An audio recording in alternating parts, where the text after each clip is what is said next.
हमरे नियम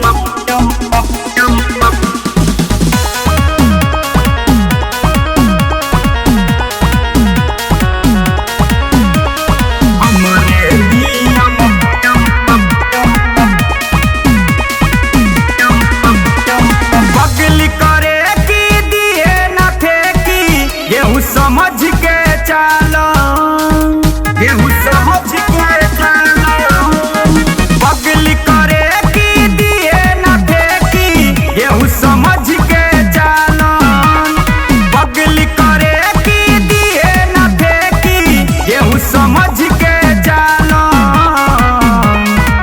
बोलही रही है ते ससुरवा करी है हमरे नियम पालन भलही रही है ते ससुरवा करी है हमरे नियम पालन।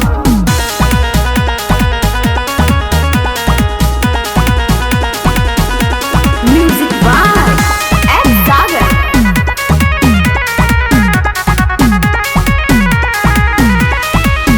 सेनुरा लगई है जब तब करी है याद रे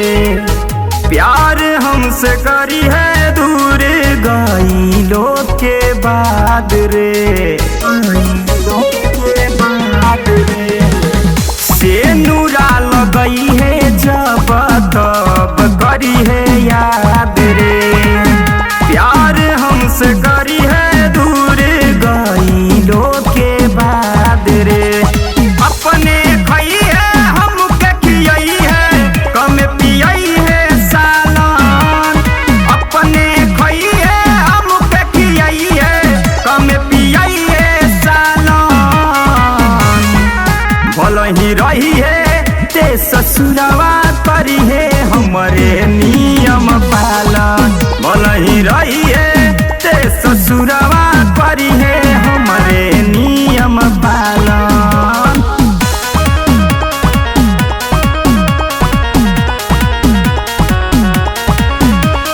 हमरे नियम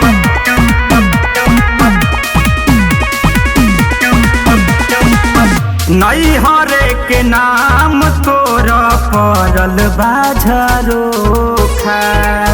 सागर पुरुषोत्तम संगे कैले बारे धोखा नैहरे के नाम